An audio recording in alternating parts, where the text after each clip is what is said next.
Sports Network is proud to present the Colonial Athletic Association Women's Lacrosse Tournament. Today, live from Centerra Park on the campus of James Madison, a champion will be crowned as the Hofstra Pride take on the James Madison Dukes in the 2019 CAA Championship game.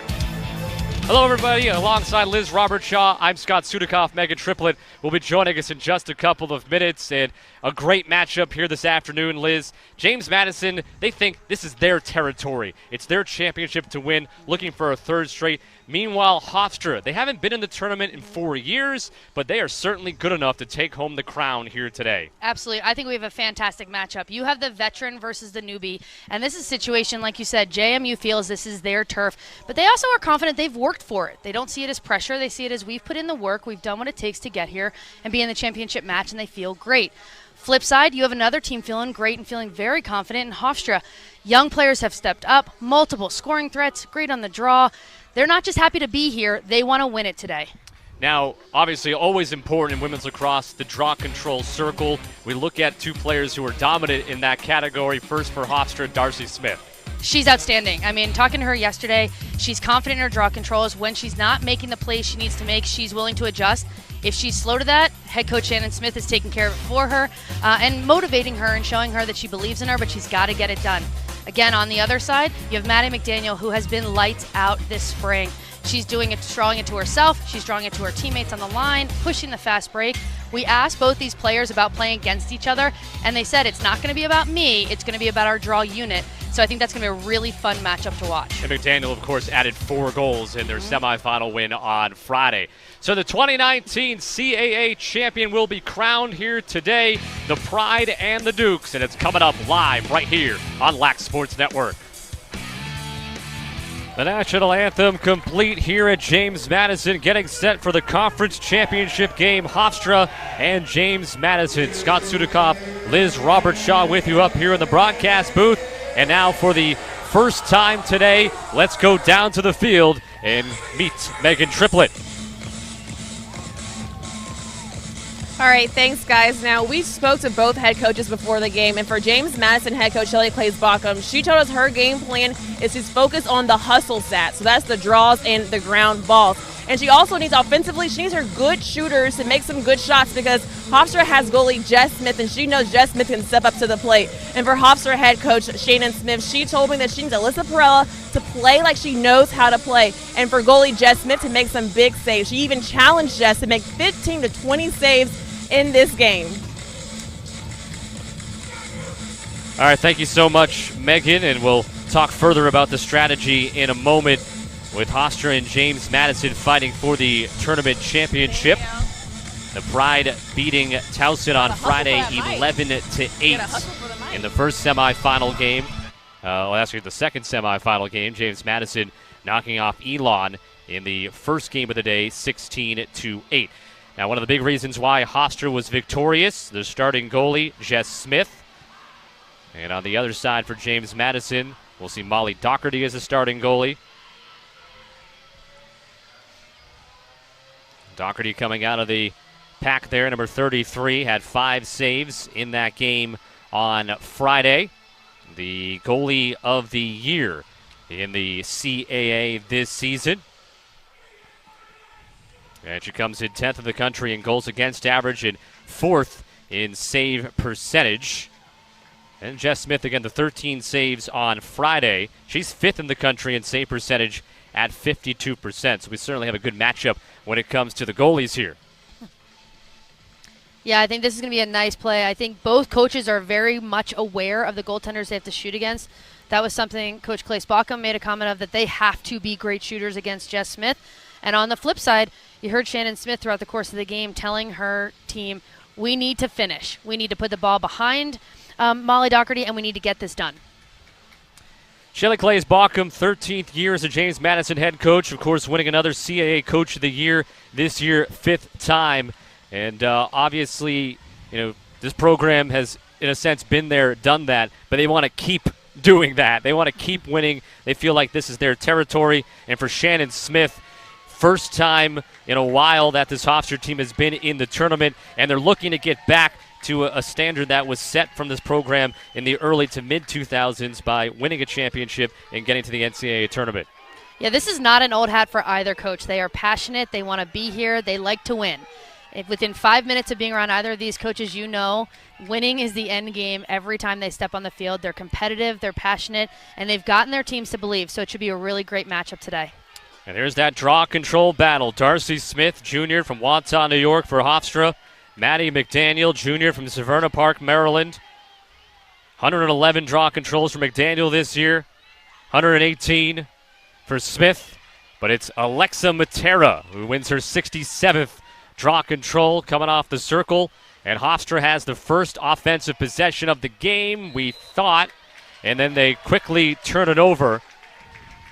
And so, Liz, I'll now ask you, James Madison, assuming they set up on offense here, what do we expect to see from the Dukes against this Hofstra defense that only allowed 8 goals on Friday to Towson?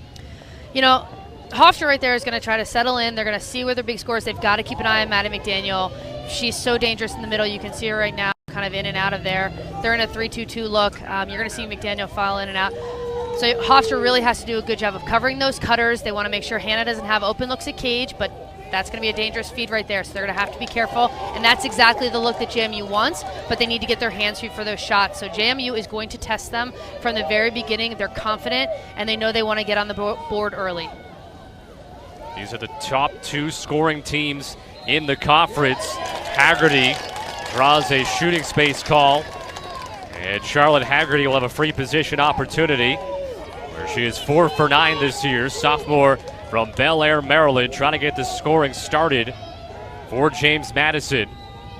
Haggerty trying to go to the far post. Smith made the save and then makes a stop on a second shot and then able to have the ground ball in the crease. So Jess Smith picking up where she left off on Friday. Back-to-back saves. Those are key saves right there. Not only did she make the first one, to make that grub ball save in a crease that's not easy. In the goal stroke, you can see right there, they've had to do a lot of work. The footing's tough. Credit to Jess Smith. That was a great one. Fortunately, the ball just came loose right there for that early turnover. Well, and the ride was pretty strong, too. Stanovich was chasing Perella, and that ball was intended for Perella. And I think we'll be talking about that matchup a lot here today. Alyssa Perella, the best goal scorer in the country against, the best defender in the CAA for sure, and certainly one of the best in the country in Caroline Stanovich. Maddie McDaniel almost had a give-and-go opportunity, then a cut down the middle, and it got knocked away from Rachel Mady. Stays with the Dukes. Just over 13 goals per game for both of these teams. They both possess strong defenses as well, both allowing right between 9 and 10 goals per game. There's a little bit of the situation. We had a powerful downpour for about 15-20 minutes pregame. The sun was out, and then the rain came, and now the sun is trying to peek back out as Darcy Smith able to pick up the ground ball, and Hofstra will attempt to clear. That was a nice set right down there by Hofstra. It looked a little disjointed in the beginning, but then really got to cover the marks, and they covered the crease well, which is something they're going to have to do.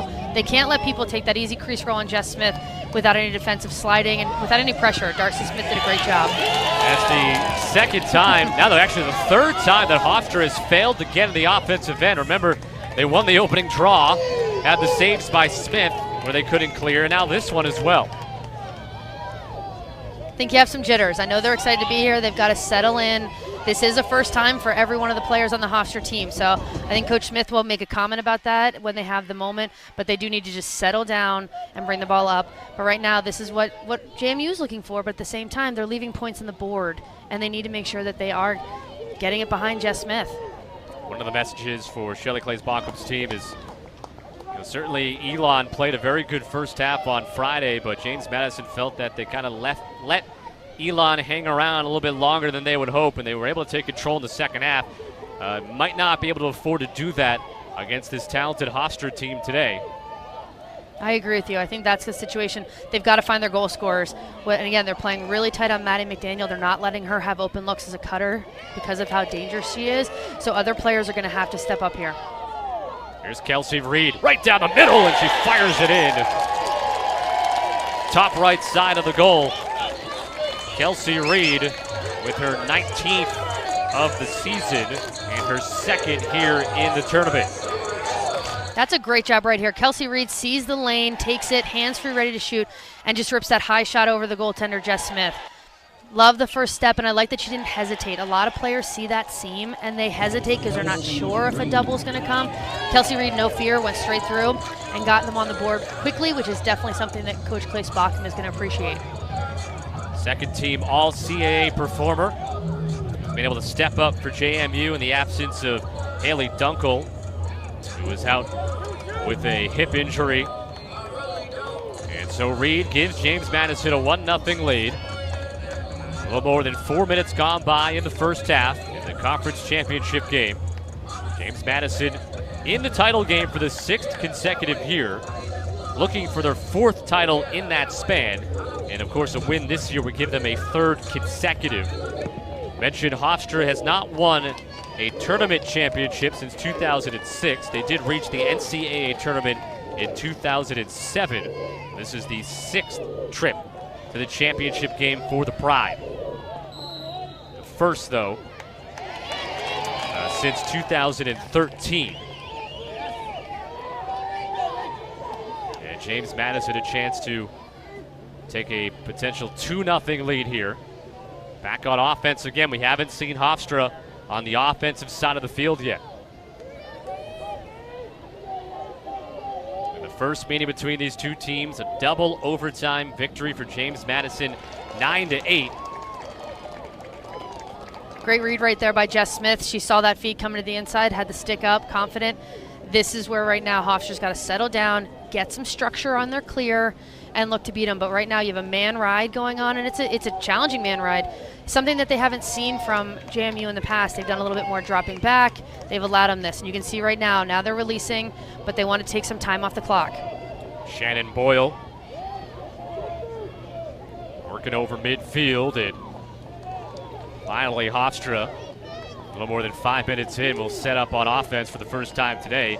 Luckily for them, Jess Smith made a couple of saves and able to avoid further trouble than it being just 1-0. Katie Whalen passes inside, and the shot wide by Cameron Faith, who came up huge on Friday with 3 goals on 3 shots. Freshman from Garnet Valley, Pennsylvania. Cameron Faith has proven to be very dangerous in the middle. That's something JMU has to keep an eye on.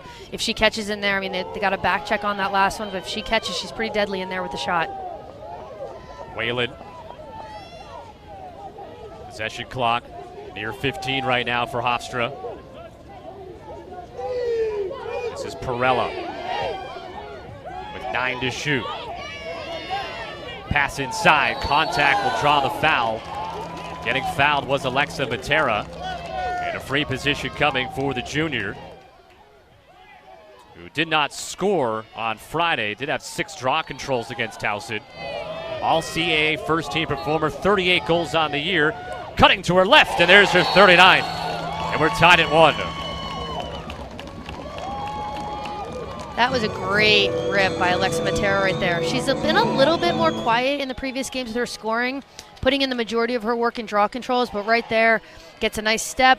And again, overhand shot, feels confident, puts a ton of power behind it, and right behind Molly Doherty.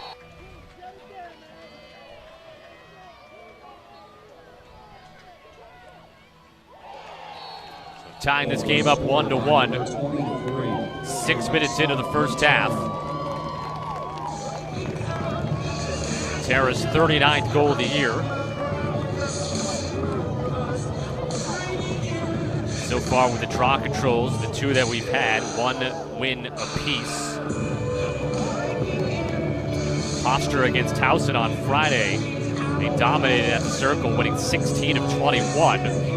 And when they played JMU earlier in the year, they have the advantage as well, winning 12 of 21. In that game, Maddie McDaniel was taken off the draw, and she told us yesterday that she's trying to not be as stubborn. If she starts to lose, that's a sign that she needs to change something up and not be stubborn and just try to keep doing what she does. So we'll see how this matchup develops, because Darcy Smith on Friday, she was taken out from the draw as well after some struggles.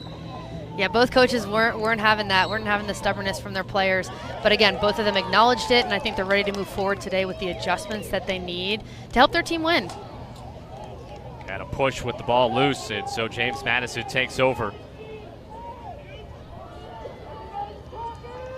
Shelly Claes-Bockum telling us, though, in that Hofstra game, Maddie McDaniel, she didn't let the struggles get to her, and she came up with the game-tying goal, and then eventually the game-winning goal in double overtime.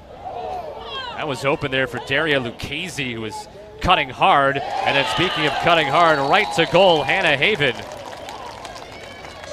tallies one early here for James Madison, which is an important sign for the Dukes. She scored 2 goals Friday. They were both off free position, and she was very frustrated with the face guard that she was guarded with. So getting the goal early here is big. And that's well, you're seeing the sidelines having a little bit of fun at JMU. Some players that are injured, so good for them. But I think for Hannah Haven, that's a great pickup right there. It wasn't structured. It wasn't set up. She just picked up a ground ball, went to cage. She is a power dodger. If she gets some space and if she starts moving towards cage, it's really challenging to slow her down. They have to send a double team. Deadly left hand on the power shot, so it's one of those situations where Hofstra has to slide and shift a little bit sooner, and also always keep their eyes on her, because that is a situation on a drive she's going to get you almost every time. James Madison 2, Hofstra 1. Third goal of the tournament for Haven, 39th goal of the season. And that'll be a foul on Stanovic. That'll give the draw control to Matera. And then Matera takes a stick up high again. Stanovic, a player that doesn't foul often, did get a yellow card on Friday. Obviously, she's so important that you need her to make sure she is careful, does not get issued too many fouls especially in a championship game. But you noted, I mean, she doesn't foul a ton. She's so even-keeled in speaking with her. She's someone her coach, Shelly Claes-Bockum, said she's just calm, she does her job, puts her head down, and that's exactly what you want in a defensive leader. James Madison with the 2-1 lead, just taking it a moment ago on Hannah Haven's goal. Hofstra has scored on a free position from Alexa Matera. Soft spot in the middle, saved by Doherty. Once again, Cameron Faith, it's the second time in this game that she's found the opening in the middle. First shot was wide, this shot saved. That's going to be an adjustment that JMU is going to need to make right there as they actually turn it over. They said that they could collapse, and we talked with the coaching staff and the players that they were great at collapsing to those shots inside. They have to be quicker stepping up on those open players. It's just a little slip cut from the top with Cameron Faith, and she's going to have to do JMU will have to do a better job stepping up and really limiting the amount of times that they can do it. Take those shots. Hofstra getting a chance to attack again. Perella, 85 goals on the year. She gave it up. And we have a whistle. Free position here for Hofstra, for Erin Demick, who was quiet on Friday, but was big last weekend with 7 goals against Drexel as it charred loose. And I want to say that was none other than Stanovic. I think she was the one that probably got the stick there. And when in doubt, it usually is her knocking it away on a free position. Now Logan Brennan the other way. Bounces one by Jess Smith, who got a piece of it. But Brennan scores her 34th of the year. And the scout team player of a year ago continues to have a tremendous junior season. And JMU leads 3-1. Jess Smith is going to want that one back. You know, they're talking about in transition, they're slowing it down right now with their huddle, that they have to slow down the JMU fast break, which is excellent, and they're going to push to cage. That's that confidence of being a veteran team here. They're not going to just slow it down. They want to push. They want to guns blazing, as actually Coach Hofstra said the other day with his team. That's what JMU wants to bring. And Jess Smith, I think that was a tough bounce shot right there. And again, with the way the goal circles are, with how they've had to fill it in to try to dry it up, that's a really tough bounce for Jess. We talked about this on Friday with Logan Brennan. The fact that last year in practice she played the part of the opposing team's best scorer, a player like Alyssa Perella or Natalie Sulmanti from Towson, that would be Logan Brennan's job.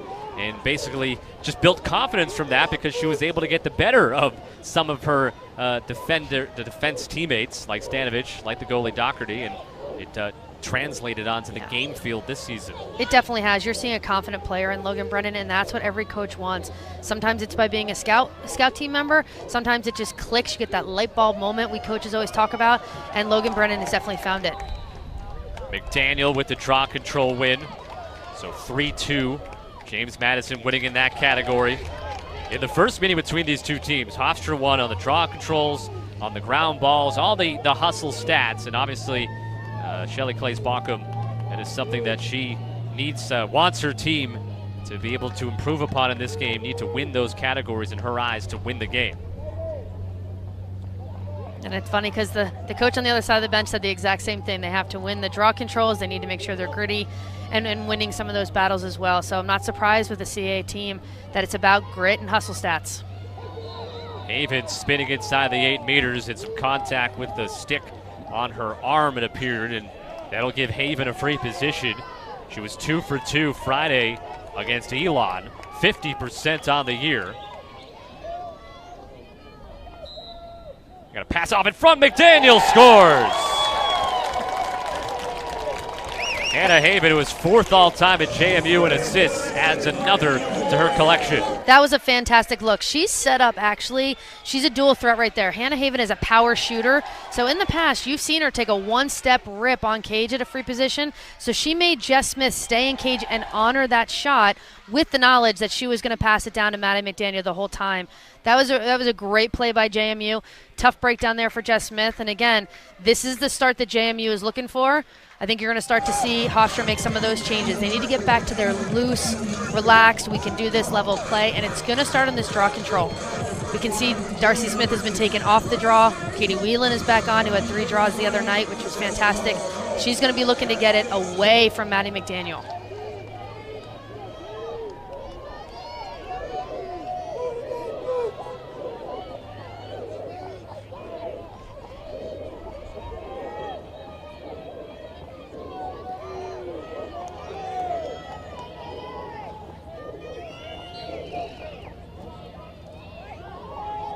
And McDaniel able to get back to it.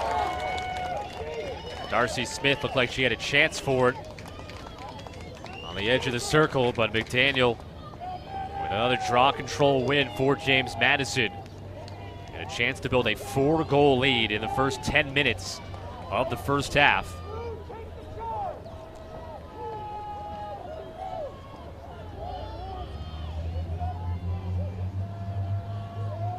Haven out front. Starts her dodge, moving left. And Kelsey Reed's shot was high, but that was good movement in front of the goal. You had Tchaikovsky, who cut directly in front of the crease, and then Reed kind of as that secondary cut behind, and that's where the pass went. And she gets a free position out of it. Looking for her 2nd goal already. And getting a piece of Smith, trying to scoop it up. Could not control it. She has to retreat back to the crease, which allows JMU to get a 2nd opportunity on this offensive possession. And they have a fresh possession clock, which is great for them. They can work the ball. That last setup was excellent. Hannah Haven driving down the left, swinging it through X, kicking it back up top. And it's a situation, if they can keep the ball moving like that, they're going to make this really challenging for Hofstra to mark out their top inside players. We have an off-ball detaining. So you're going to see that free position in the center hash.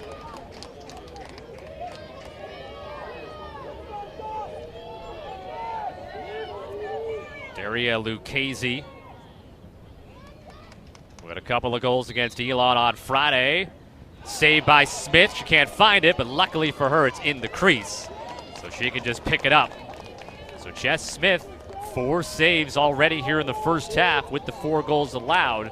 So needless to say, it could be a lot worse right now for Hofstra, and 2 or 3 of the saves, they have been strong ones. They have not been easy, that's for sure.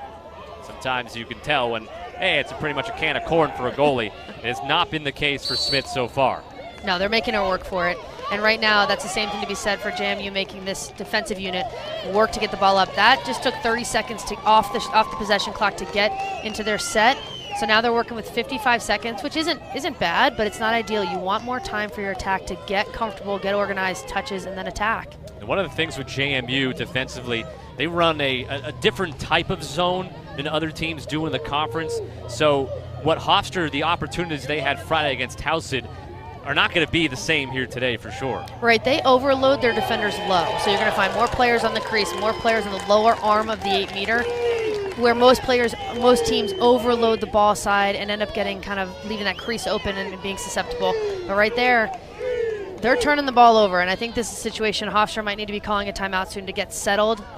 Their offense needs to get some more touches and feel more confident down there, because it's been all JMU as it's down here again. And that's a 5th Hofstra turnover. JMU outshooting Hofstra 8-3 to begin the game. Goals by Kelsey Reed, Hannah Haven, Logan Brennan, and Maddie McDaniel. Haven has picked up an assist. Alexa Matera has the lone Hofstra goal.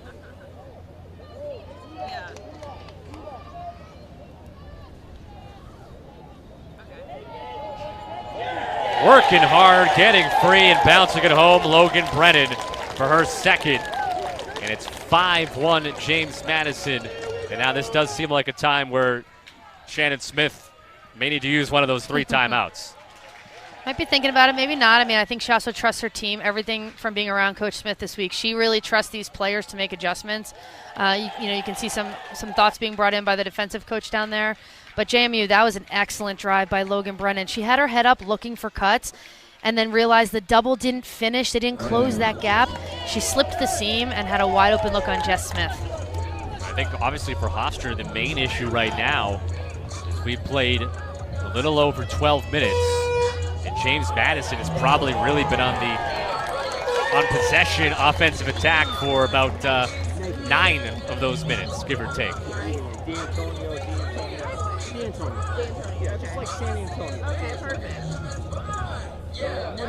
But kind of stirring towards the sideline. I think there's going to be a stick check right here. So it wasn't a timeout. It looked like it. They did the horn, but all of a sudden they asked everyone to put their sticks down. And they're right now searching for a stick down in the Hofstra bench.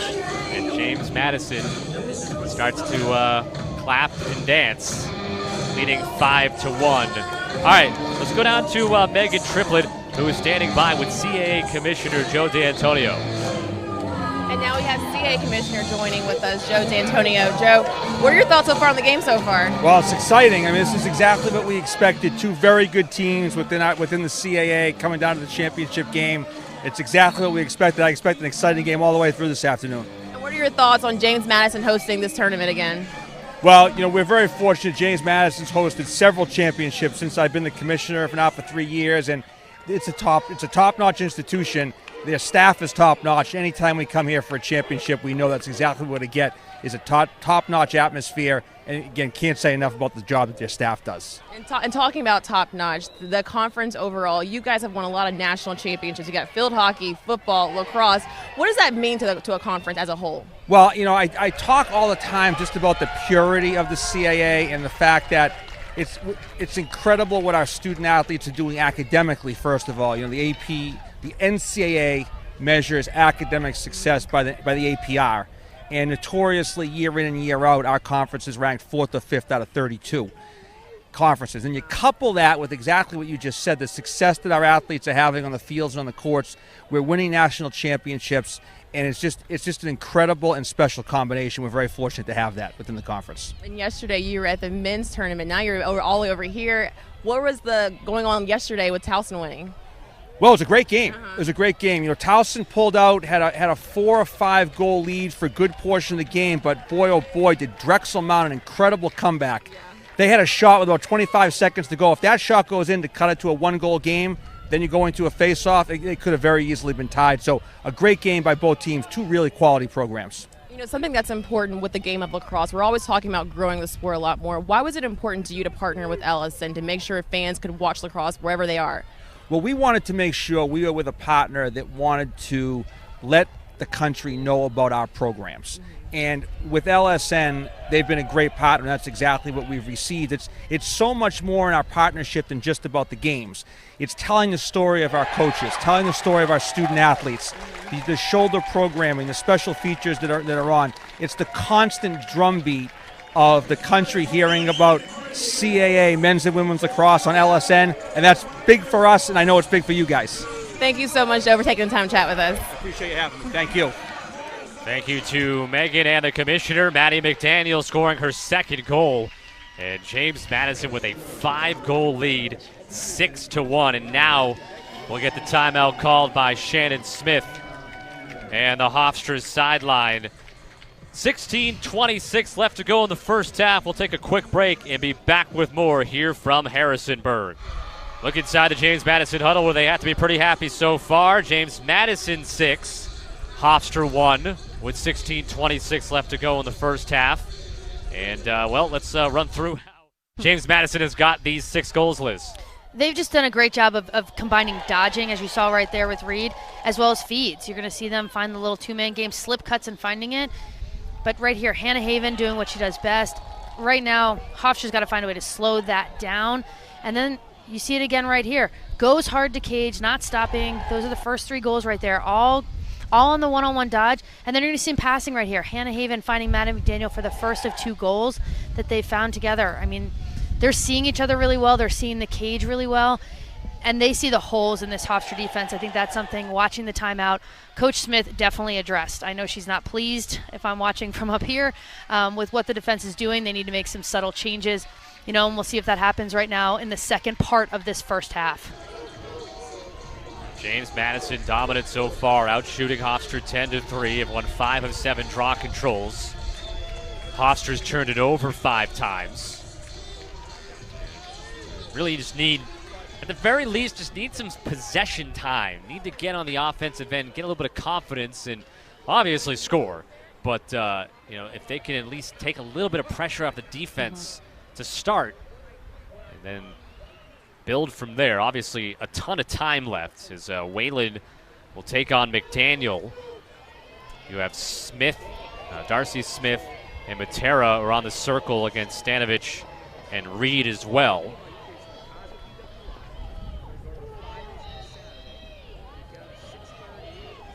This is the one that Hofstra can win, needs to have Darcy Smith. And we'll get it for Hofstra, so he moves Smith off of the draw itself, and then she contributes to getting the ball here for the Pride.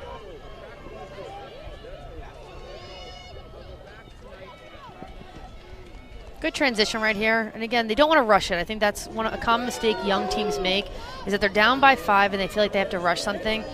This team does extremely well on offense when they run through their sets, when they know who their feeder is, they know their cuts, and they play their style of lacrosse. So I'd like to see that here from Hofstra in this next offensive set.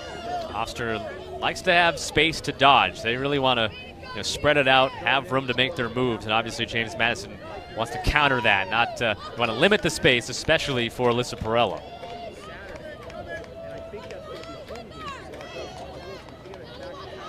Whalen looks to her left to Perella. There you can see it. Not much room to roam. They did a great job right there of cutting off her right-handed dodging lane. You can see Reed really stepping up with that left foot so she doesn't have any opportunity to beat her on that turn.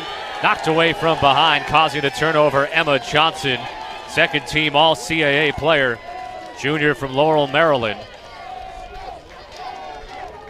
Great defensive set right there from JMU. Hofstra moved the ball well, still looked a little tentative in terms of going to cage and going down to cage rather than across it.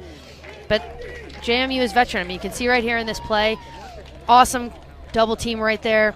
You have Johnson coming up with the back check pickup. This is a veteran team. They've been in the championship before. You don't see any of the nerves coming on JMU's side. You do see it with Hofstra, which is to be expected, but they still have 45 minutes to figure it out. James Madison hoping to be the second program in CAA history to win 3 consecutive championships. Towson, the only other school to do it. McDaniel dropped it along the edge of the crease, but able to pick it up. Annalise Martin was there closest defensively.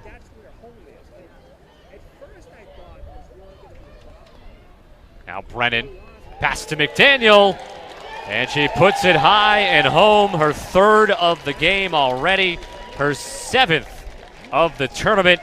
And it's been the Maddie McDaniel show this weekend at Santerra Park. What the biggest difference you're seeing between when the ball was down at Hofstra and their offensive sets and now when it's down at JMU, JMU is changing the point. So in women's lacrosse, you hear a coach say change the point. It means they want the ball high, they want the ball low, they want it hitting both elbows or wings, as some coaches call it. But they're making the defense continually shift, turn their head, and be uncertain of where a dodge or a feed is going to come from.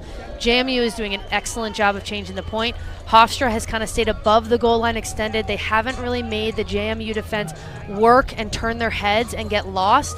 So that's a situation where you can see right now why the score is 7-1. And JMU has assists on 3 of 7 goals. Automatic McDaniel. Yep, Haven to McDaniel twice. And Brennan just now to McDaniel. And we asked Maddie a couple of days ago, what is your ideal scoring situation? Basically, we've seen it. It's she finds an opening and she gets fed the ball. She's not much, she's not looking to dodge. Right. She wants to be the slam dunk, finish it home, and she has done that on 3 occasions already.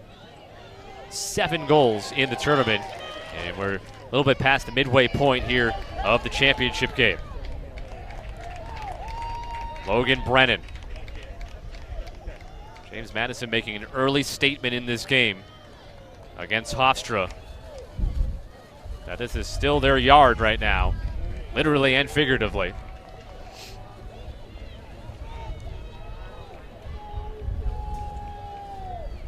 Right now you're seeing Hofstra shifted over a little bit to man. Their zone was struggling with the cutters and with the dodging and shifting. So right now you're seeing them in a man defense, and you have a face guard on Hannah Haven. Good roll back towards the crease, and Brennan scores. I think Jess Smith thought she had that one, and again, not happy at turning in the back of the net and having to pick that one out. But that's a great lefty crease roll by Logan Brennan, who's showing that she is dangerous on both sides. Little question mark dodge. She rolls up the left, curls back, has the defender on her back, and finishes low. Excellent shot. So she joins McDaniel already with 3 goals in the game. 5th of the weekend for Brennan. And now 36 on the season. James Madison 8, Hofstra 1, with 13-17 remaining in the first half. And Liz, well, let's be honest, we did not expect this at all, really, in the way that these two teams came into the game today. Absolutely not. Having been around and seeing the Hofstra team, I expected them coming out a little bit more confidently and getting down there, but they're facing a really tough team in JMU, and it's not just the way they play the game. When the rain was coming down in pre-games, JMU was feeling it. They were loose, they're comfortable. Again, they've been here before, and I think right now the nerves of inexperience are getting to Hofstra. Yeah, for Hofstra, everybody on this roster playing in their first CAA tournament this weekend. Yeah, when the downpour came during warm-ups, James Madison was dancing around. Hofstra was moving around a little bit, but James Madison was enjoying the rain a little bit more, which is with Friday we had the 2-hour rain delay. We heard from Hofstra that they were in the locker room, they were having a dance party, they were staying loose, and in fact, every time that a new game time was announced, whether it was we're going to restart at 8:15, okay, now 8:30, now 9, that they actually got up and they cheered because they were happy to keep the dance party going, and it translated into when they came out and they really dominated Towson in the rest of that game. But right now, ground controls 7 of 10 victories for James Madison. Hofstra just had not had the ball offensively. This defense is, you would think, on the verge of tiring out early. Yeah, they need to stop right here, and then to be honest, as the ball goes down the field, they need it in Alyssa Perella's hands. She calms them down. She gets them feeling like they're ready to go, so that's got to be a situation. They need to find a stop, although with Hannah Haven going hard, it's going to be hard, as you saw right there. Just a downhill dodger, Hannah Haven, and then the power shot high. Her second goal of the game, 9-1. I mean, lefty just drives that shoulder. She gets her hands free, and she puts so much power behind her shots right here. Ideally, Hofstra would have had a slide, but they did a great, JMU did a great job of isolating and getting everyone over here to the right-hand side so that Hannah even had a wide open left hand. And this was something they talked about. How are we going to get Hannah open more since she wasn't that much on Friday? Hannah's doing a great job of getting the ball and making things happen when she does. Yep, 2 goals and 2 assists for Haven.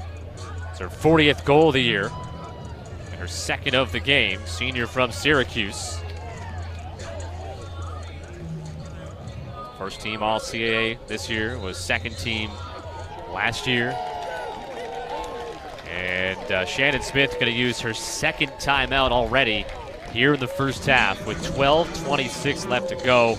And the Dukes on top of the Pride 9-1. And we'll keep it here during this timeout, Liz, because I want to insert you right now into the Hofstra huddle.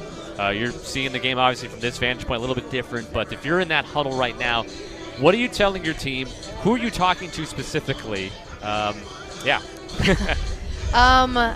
You know, it's very interesting because you want to fire them up, being like, what is going on? We need to make the change. At the same time, you got a lot of young kids in there. So in the huddle, I think she's already had in that first time out, I think she already had the kind of fire and brimstone, figure it out, get it together. Now it's about what do we need to do? Give me exact things I need to do right now. So I already saw their defensive coach go over to Jess Smith, put his hand on her helmet and say, hey, calm down. You've got it. Focus on the ball. I think you're going to see the same thing when it comes to the rest of the team. This is exactly what we need to do. A, B, C, focus on that, move forward, and start doing our thing. Because right now, a lot of those players are thinking about the scoreboard. They're thinking about, it was my girl that scored. I can't get my footing. I missed my shot. And you need to harness them all into, hey, what can we do right now? Next play, next draw. Go from there and start to build momentum to get back into this game. Okay, on the James Madison side, you got an 8-goal lead. Everything's working. You're feeling good. Obviously, they need to avoid a lull. Mm-hmm. They need to keep the foot on the gas as you look back at some of the goals that James Madison has scored. And we know that Shelley Claes-Bockham is very intense. Yes. So I suspect that in the huddle, she is still making sure she's hammering home the game plan, that keep doing it, run away with this one as far away as you can, because we know that with Hofstra, with their many options on attack, they get going, they could cut this thing in half and then start to chip away from there. Oh, yeah. I guarantee it has nothing to do with Hofstra, what Shelley was talking about. She's saying it's all about us. Keep the foot on the gas. Hey, you ignore the scoreboard. You keep going after draw controls. You stay hungry. And again, the term that she used over and over and over again this week, she's hammered it into my head, do the work. We're not done doing the work until the final whistle blows. So right now, get out to that draw control and do the work. Overcast skies here in Harrisonburg, 66 degrees. Had a downpour for about 15-20 minutes before this game began. It's cleared up for now. And this field is in great condition because they just have a tremendous drainage system, and probably also the way that the fields are built here at Santerra Park. Everything's kind of leveled on a structure up a hill. So we're on the lowest level here, and well, let's see if Hofstra, they get a draw control win. Now the next step, it's kind of that one step at a time now for Hofstra to make a comeback.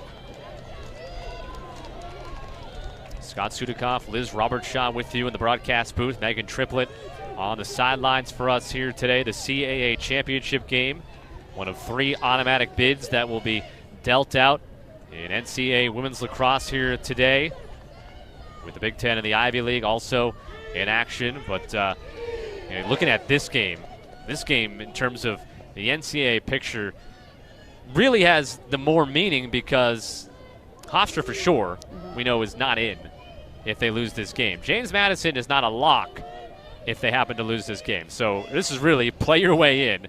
You look at those other 2 conferences, those are 4 outstanding teams that are all going to be in the tournament within the Ivy League and the Big Ten. Whalen feeding it. Guerra knocked over by Emma Johnson. Appears to be the right call there. A little too much shoulder-to-shoulder contact. It'll give Amanda Guerra a free position. She scored 2 goals on 3 shots Friday against Towson. Hofstra's only goal today has been a free position score by Alexa Matera. This is one that they really, really need to take advantage of right now. James Madison does not give up too many opportunities like this. Kind of like the idea from Hofstra, not going to rush it. And in the end, now you get a free position for your go-to player, Alyssa Perella. What is she? 23 for 42 on the year, free positions.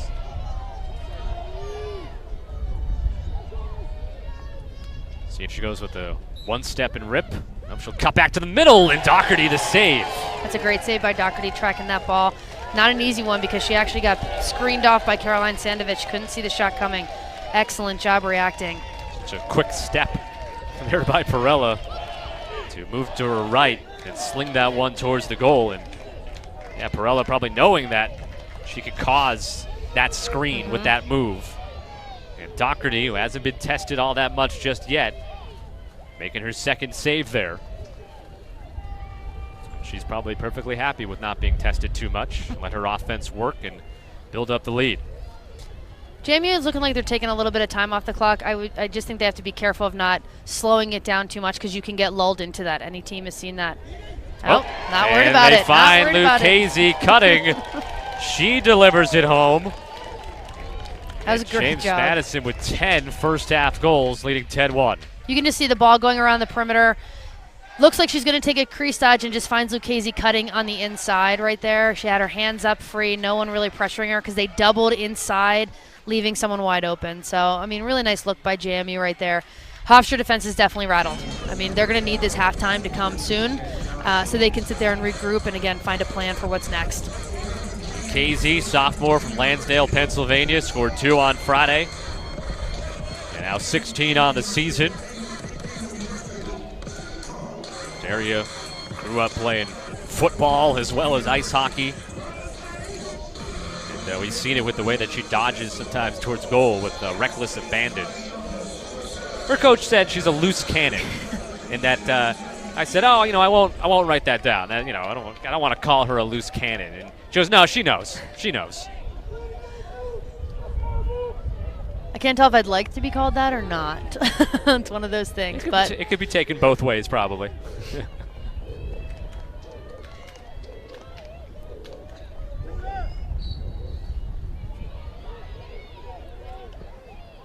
Darcy Smith tracking, working hard, trying to be scrappy like her coach says she is. And in the end, get the win for Hofstra. Alyssa D'Angelo. Remember, this is a Hofstra team. And, you know, not only nobody on the roster, juniors, seniors, have been to the tournament, but this is a team that plays 8-9 freshmen with regularity. So it's a combination of both, not having been here and also just not having as much experience as a lot of the players on the opposite side of the field, obviously. And this is going to be a learning moment and a learning experience for them. So regardless of how the end of this game goes, I mean, there's still a ton of lacrosse to play. They need to learn from how this first half has gone.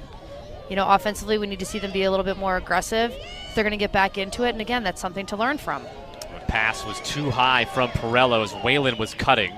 Tracking it down, though, is Jenna Budd. She came up big Friday. She had 5 points. She could be part of a comeback effort if Hofstra can get things rolling. Senior from East Hampton, New York. Ball was dropped. Recovered, though. Still 25 on the clock here.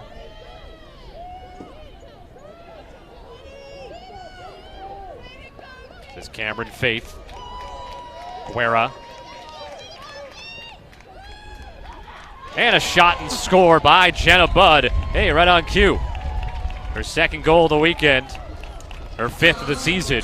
And Hofstra finally gets a little bit of life back here with the goal to make it 10-2. And it just looks like a senior saying enough of this. You know, they're looking for a lot of feeds, which isn't a bad thing, obviously, against the zone defense. But at some point, they've got to penetrate in. That possession clock was getting down, and I love the fact that Jenna Budd, senior, who's made plays happen and got this team here today on Friday night with having 5 points, was fantastic. And again, when you're playing on a team with so many young players, you need your veteran leader to step up, say, give me the ball. And whether it's shooting, whether it's ground balls, whatever it is, she's doing exactly what needed to get done in that moment. As a coach on the Hofstra sideline, do you kind of coach this situation in the idea of let's go in segments here? Okay, we've got 10 minutes till halftime. We're down by 8. Let's get it to 6. Just focus on that. Get it to 6. Get it to 5, and then we'll go move on at halftime and say, hey, in the first 2 minutes of halftime, get it to 4, and then kind of just go that way instead of all at once, obviously. Yeah, you're definitely going to break it up. I mean, that's intimidating being down by 8. Sometimes some coaches will say, let's do it by goals, as you just mentioned. Let's get it to 6, to 5, to 4. Others will just say, hey, I need you to focus for 1 minute. 1 minute, go as hard as humanly possible and make a play. And if you can shrink it to that, those plays start to build and good things happen. So not sure how she's going about it, but it's definitely done. I mean, they're winning the draw controls now, so I think that's one thing they are focused on. But they need to shift to that offensive end. Darcy Smith got pushed, so Hofstra keeps it. A couple in a row on the draw for Hofstra. Again, Hofstra dominated Towson on the draw Friday. They had the better of JMU in the regular season meeting, so as a team, they know that they can get hot in that category. And chance now for 2 consecutive goals after James Madison had rattled off 9 in a row to be up 10-1. Faith's pass, and it's kind of a blind pass, and sort of knowing that Perella was down there making the pass without thinking about the defense. And now the other way comes Fusillo. Yeah, Duvall read that the entire way. She saw the ball movement. She knew Perella was right next to her. There's no way she was letting her catch it. Hofstra, though, does get the advantage of the turnover on the other end.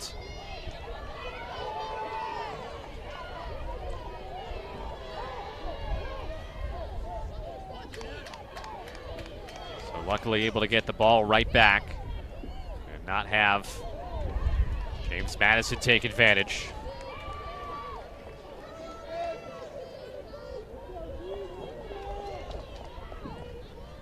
Perella not seeing the space for her to dodge so far today. Did have a free position opportunity where Doherty made a great save.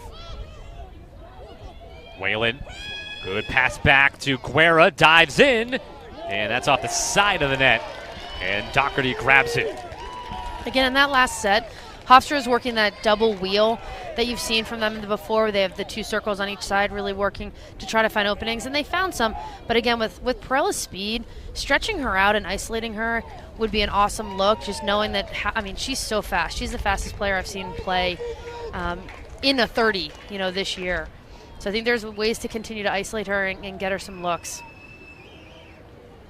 James Madison program has been to the NCAA tournament 4 consecutive years, hoping to make sure it's a 5th straight year by winning this game today and getting that 3rd consecutive conference championship.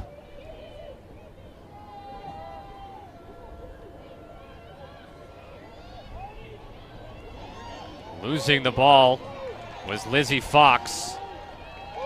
And now, well, it's going to go to JMU here, and obviously with the way that Anna Kaufman reacted there was that she got hit in the back of the head, but there's no call coming, obviously.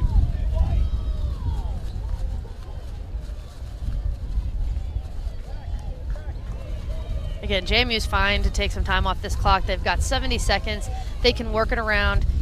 Here it's just it's a tough call right there. Everyone's going to say it could be, it's close to the head, it's in the sphere, but I mean, a lot of stick on that check right there from Hannah Haven, so I can see the no call. Haven's shot here rings the post.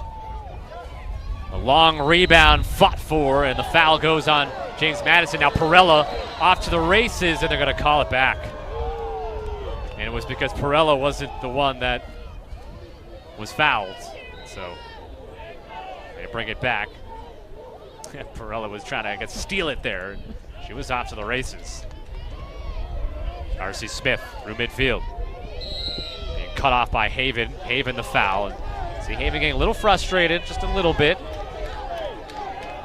That's her style though. I mean, she's a fiery player, so you wouldn't want her to change. And it's worked offensively for her today with a couple of goals and a couple of assists. 4.5 minutes left. Perella. Just quick on the shot, but high. They did this screenplay a couple times against Towson, and it worked well. Got Perella's hands free for some nice shots. She got to look right there. I think you're going to see this a lot more often. Now Whalen. Jenna Budd has the most recent goal for Hofstra. Alexa Matera has the other that came on a free position. Guerra along the goal line. Out to Whalen. Couple of steps in. Thought about it. Makes a pass instead. Doherty with a great save. Robbing Faith in front. And the ground ball for Emma Johnson. Trapped in the corner, but a foul on Hofstra. And Doherty, see the excitement after she made the save there. Look at it on the replay. That was a great save. This is a really nice look. I think Katie Whalen was surprised that no one slid to her. That's a nice look by Cameron Faith, but Doherty's definitely feeling it. She's seeing the ball well, and that bumps up the confidence level of JMU to keep taking chances on attack when you have your defense making stops. Fourth save for Doherty keeps it 10-2 in favor of James Madison. Coming up on 3 minutes remaining. This game was tied 1-1. And then JMU scoring 9 consecutive goals. Hofstra, at the very least, has been able to, let's say, stabilize things slightly. Getting a goal, getting a couple of stops, but a lot of space to dodge, and then that shot deflected away, saved, and it'll be Hofstra ball. That's a big-time save right there by Jess Smith, because that was a very dangerous dodge that could have easily gone in for a goal. So nice job by Jess making that stop and giving their offense an opportunity to bring it down. Cleared by Shannon Boyle for the Pride. 12-6 overall in the year, 4-2 in the CAA regular season. Beating Towson 11-8 on Friday. A game that was tied 4-4 before a 2-hour weather delay. And then Hofstra came out and really was able to control it from that point on. Led 6-4 at halftime. And eventually the 11-8 final score.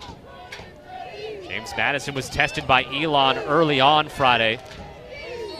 Similar to what they did here to James Madison, they took control early in the second half. We're getting a card on the play there on the far side. I believe that is Emma Johnson. It will be Emma Johnson coming off the field for 2 minutes. Just a little overly aggressive on that. I think the official thought that she pushed her down intentionally. Tough break right there for JMU, but this is where Hofstra needs to take advantage of this situation.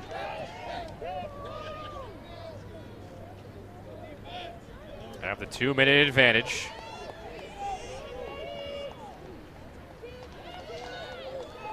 James Madison team that has only lost 3 games on the year. They've led at halftime. They're undefeated, 12-0 this year. Demick, good cut to the crease. Molly Doherty saw that the whole time. She's watched that on video, guaranteed in scout, because Erin Demick was deadly on that against Drexel just last week, and so that's a great play right there by Molly Doherty. Still about 1:15 on the penalty, and now we're going to get one issued to Hofstra. Hannah Haven drawing it, and she's pumped up that Annalise Martin going to be carded. So we're going to see a 6v6 coming up right there. I think the referee wants to right now, all 3 referees, they want to get this game under control. They want to get rid of any of these bumps, these pushes, things that are happening right now. I know Coach Smith is a little bit heated on the sideline. We can see doesn't feel that was a call. But again, the referees are trying to tighten this game up before it gets out of control in any way. It is a CAA tough game. There she is. She was further out onto the field a few moments ago. And she just got a card. So now James Madison will have the advantage. For the final minute 18, it'll be 6-on-5. So right here, when the bench gets carded, for those that don't know, they're going to have to pull another player off. So that's a situation where, right now, Hofstra could be playing with 5 players, JMU with 6.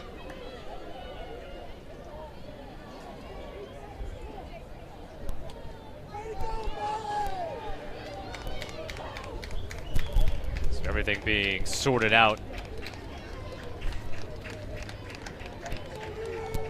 Hofstra right now has 6 players, but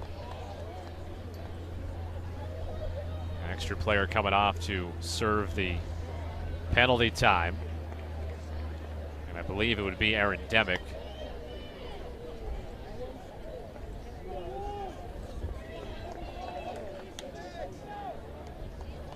So they're actually taking out Jenna Budd for the extra player. It's not a bad idea to take out one of your attackers. I know Jenna Budd's playing midfield, but you can take someone that's a little bit more offensive. Pull her out, make sure you have your strongest defensive unit in there. So for the final minute 18 here, James Madison will have an advantage. 6-on-5. The prior card that was on James Madison's Emma Johnson, and then the one here on Annalise Martin, and then the card issued to the bench, or to Shannon Smith specifically, but usually just goes as bench in the book, we'll say.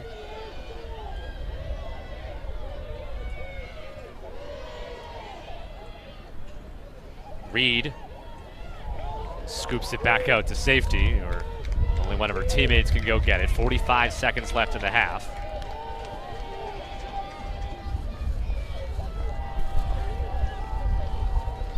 Retrieving it, Lizzie Fox. Fighting through an injured shoulder. You can see on her left arm, you can see the kind of the black brace that is coming out from underneath the uniform to support that shoulder. 20 seconds left. Haven across the field to McDaniel. That was beautiful ball movement right there. I know she got called for the shooting space. She's going to get a free position. But the way they moved that, she had Logan Brennan ready right there on crease, wide open. Great position for McDaniel. She's already scored 3 goals today. She's going to feed, and saved by Smith. And then stepping in the crease afterwards to get the ball back was Brennan. So Jess Smith with a big save right before halftime here. Keeps it an 8-goal lead. 10-2 for James Madison. 7 seconds left. So Smith is just going to hold onto it. And James Madison will go to halftime with an 8-goal lead. 10-2, led by that woman right there, Maddie McDaniel. 3 goals. Logan Brennan has also scored 3. James Madison had won 7 of the first 11 draws. Hofstra able to win a couple in a row and get a late goal, but all James Madison through the first half of play. 10-2 with the CAA championship on the line. In a moment, Megan Triplett will be talking to Shelley Clays-Bockham, who obviously is going to be pleased, but I'm sure will be reiterating sort of the things that you brought up, that keep doing the work here for James Madison. Yeah, I mean, there's no way that Shelley's going to be okay. I'm sure she's going to be happy with what she's come out with, what her team is doing. So she's going to be positive about it, but I know there are still things that she's going to want to see out of her team to finish this out, to finish with a better, or to start the second half a little bit more edge, a little bit more attitude, to finish this game. Don't have one. They're all good. All right, let's go down to Megan on the field. All right, Coach, you put up 10 goals in the first half. What was the key for you guys offensively? Well, shot selection. I think Jess Smith has earned our respect. She earned it in the first game, and she earned it all season long. And so we're here to play against her and show her how good we think she is, right? Yeah. Just faking and finishing. Let's talk about your defense now. Before this game, you said you wanted to shrink Alyssa Prella's space. You held her scoreless in the first half. What was clicking for you all? Well, I think, one, they've taken her out of a dodging role, so I would be interested to see if they put her back in a dodging role. Trying to make her into a target. And we're just doing a great job of knowing where she is on the field and making sure that we have our hands in her hands, and we're just going to keep doing that until the game's over. You're 30 minutes away from a three-peat, so what do you need to do in the second half to close this game out? It's all about hustle stats, I think that's the biggest change we've made in our game from regulation or regular season, and winning ground balls, winning draw controls, giving ourselves second chances on the attacking end, and getting ground balls on the defensive end to get the ball back up the field. So if we can continue outworking them, I think it's going to be a great day for the Dukes. Good luck, Coach. Thank you. Thank you very much, Megan. Our score at the half, James Madison 10, Hofstra 2. 10-2, James Madison leaves Hofstra at halftime. Scott Sudikoff, Liz Robertshaw, Megan Triplett here with you in Harrisonburg, Virginia, for the 2019 CAA Women's Lacrosse Championship Tournament. And obviously, Liz, by going by the score here at 10-2, it's pretty obvious that James Madison has been in control for all of this game so far. And have been led by Hannah Haven, who's had a couple of goals, couple of assists. Maddie McDaniel's been big. Logan Brennan as well for James Madison. Yeah, they're firing on all cylinders right now. From the draw controls, started off really strong, to the fact of getting right in here. Maddie McDaniel, I mean, she's got draw control, she's got goals. They're just feeling confident. And the nice thing is they're doing exactly what they've done all year. You know, you have right now Logan Brennan playing great. She's going to cage hard, whether it's from the top, whether it's from crease rolls, as you'll see right here. They're being threatening from every angle, from high, from low, from dodging, from feeding. And that's something right now Hofstra has to find an answer to. They haven't in the first half. Hoping that Coach Smith had some good words to say to our team to get them pumped up for the second half to see if they can turn the tides, because it has been all JMU in this first half. JMU outshot Hofstra 17-9, won 7 of the 13 draw controls. They had won 7 of the first 11, so Hofstra able to get the final 2 of the half. Hofstra 8 turnovers has obviously not helped the cause for them. There's Maddie McDaniel, who's led the way not only with 3 goals, but 4 draw controls. Logan Brennan, 3 goals and an assist. Hannah Haven, 2 goals, 2 assists. Hofstra's goals have come from Alexa Matera on a free position, and Jenna Budd has the other. Jess Smith has made 6 saves, and so she's done her part as much as she can with those 6 saves. Molly Doherty, 5 saves in goal for JMU. Getting ready for this second half to begin. Now remember, right as the half ended, the JMU card was over. So now have a situation where JMU is going to be 2 players up for 43 seconds, both cards simultaneous. So we'll go right to even strength when the time runs out. So this is critical man down draw control here for Hofstra. Able to win it and try to just play keep away at least for 30 seconds. And then get everything back even and get the second half off to a good start. Yeah, best case scenario, they get the draw control here, they kill the clock for 40 seconds and still give themselves about 40, 45 seconds to work the ball on offense. But Maddie McDaniel hasn't exactly made it easy to get draw control, so it'll be a good battle right here. Again, was won 4 on her own. Her and the team have combined to win 7 of 13. And looking for the self-draw win. And working hard, Waylon got to come up with it for the Pride. And so now 28 seconds and counting left on the 2 cards before Hofstra gets back to even strength. See if they can make an 8-goal comeback here, down 10-2 as the second half begins, excuse me. And offside on Hofstra because, again, supposed to be at that point 5-on-7 inside the zone, and they had 6 over the line. So offside, only 5 seconds left on the card, so Hofstra's going to be able to rush their defense in there now. So it's even strength officially. And Hofstra still has 5 in the zone. Now the other 2 are running onto the field right now. JMU not electing to try to attack with the changes happening. And right now, JMU is actually making some substitutions as well. So they're waiting for their 7th player to come in. They wanted to make some change, get a look that they wanted. So now you're going to start to see them attacking more, and no one's on Maddie McDaniel right there. And that was grazed by Jess Smith. So JMU gets the ball back and a fresh 90. Shooting space right there. So Hannah Haven sets up in her favorite spot and gets Matera caught in shooting space. We saw earlier, same spot, just opposite side of the field. She passed it across diagonally to Maddie McDaniel for a score. So that option available as well. Instead, she's going to drive in, has it jarred loose, ball down, ground ball, and still popped around, got a Pride player down, and it'll be a foul. It's Perella.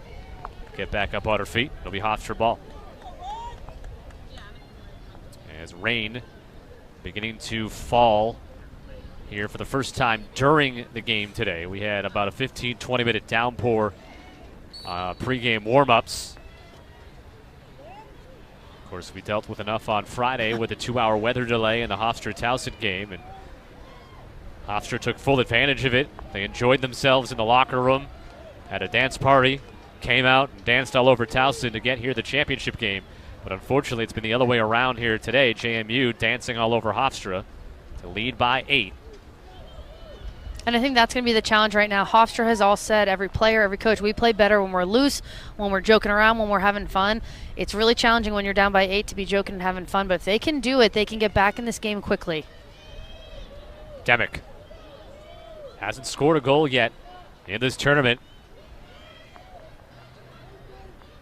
Bud with the pass. And losing control of it was Whalen. Not sure what happened there to her.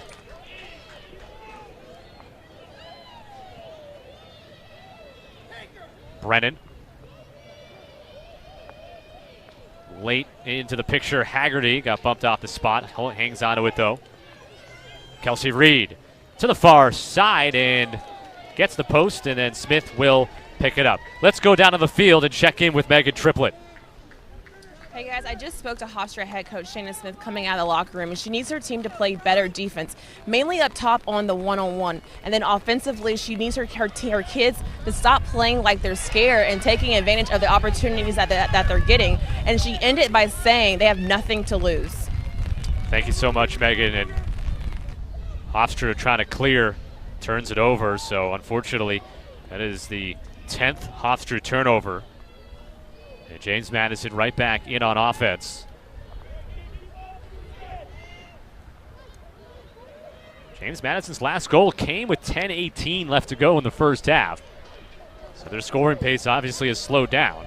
Yeah, they've had a couple nice looks. They're going wide. They're hitting the pipes. So I would anticipate they're going to continue shooting. They're finding some wide open looks, and I think that, again, Hofstra needs to make sure to tighten that up. Maddie McDaniel's cutting in there. They have a lot of movement. They have those drives, so I would anticipate, too, JMU to continue taking some of those one-on-one drives to see if they can get double teams for finding easy opportunities in the middle. Another clear attempt for the Pride. Trying to win a conference championship for the first time since 2006. First appearance in the conference tournament, conference championship game since 2013. Shannon Smith in her 7th year as the Hofstra head coach really hammered home to us that this junior class is really the first full class that she was able to recruit start to finish. Kind of had a couple of half classes that she wasn't really able to fully invest in. But this junior class, and obviously kind of the linchpin of this team, but still very young overall. Perella doubled. They are, and again, regardless of what happens in this game, you're going to see this team get better and better because they've learned from a situation like this. I guarantee if the score holds and JMU wins this championship, it's going to be a situation that Hofstra's going to go home, and over summertime they're going to be saying, we've got work to do to be back in that championship game and have a different outcome.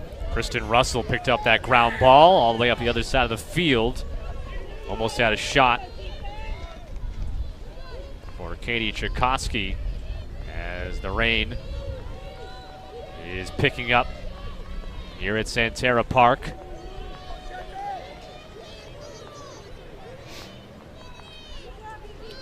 JMU's being patient. They're working the ball around. You're going to start to see some more movement right now. I'd anticipate, again, some cutters and some dodging looks from Logan Brennan. Nobody has scored yet here in the second half, and Hofstra with another defensive stop. Coming out with it is Shannon Boyle, sophomore from Huntington, New York. That's the second time they've tried to do that. They've come around the crease. They've looked for an inside cut. With the rain coming down and, second half people are a little more tired, I think better decisions could be made right there. It's tough to catch, and there's some heavy defense going on. Perella had it knocked loose. Then Perella called for a foul. Would have got called for another one right there. And streaking ahead is Kristen Russell, player that's been inserted into the starting defense for James Madison at the recommendation of the players themselves. They went to the coaching staff and said, we think our best defense includes Kristen Russell. And that was a nice cut by Rachel Mady, but she couldn't finish. to finish that story up on Russell. And when the team was told by Shelly Claes-Bockham that she would put Russell in the starting lineup, everybody in the locker room stood up, cheered, was very excited for Russell, a junior, and even the player she was replacing in the starting lineup, Rachel Mady. Haven tracks down the loose ball, still 45 on the possession clock for JMU. Stutter finds Lizzie Fox, and she's fouled. Not a bad look. I actually thought Hannah Haven was going to take that dodging lane, knowing that she had her left hand up and she could go in, but a good look to Lizzie Fox. Takes a couple steps, gets that foul call, and now you've seen right now JMU is jockeying for position down on this free position. So we'll see if Lizzie Fox elects to take it or if she's going to feed it to one of the 3 players that she has on the right arm, especially with Hannah Haven lefty up in front. The left shoulder, the injured shoulder for Fox. Again, you can see the black brace showing underneath the uniform. She's going to dive in, and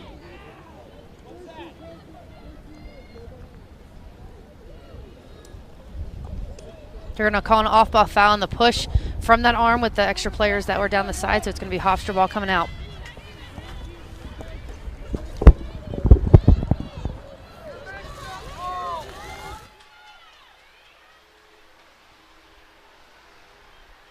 James Madison comes in winners of 8 consecutive games. Hofstra with the 3 straight wins, which helped them secure not only the 3 seed, but then the victory they had against Towson on Friday to get to this championship game. Jenna Budd, who has one of the 2 Hofstra goals, with the ball right now for the Pride. A team that averages just over 13 goals a game, tied with James Madison at the top of the CAA rankings.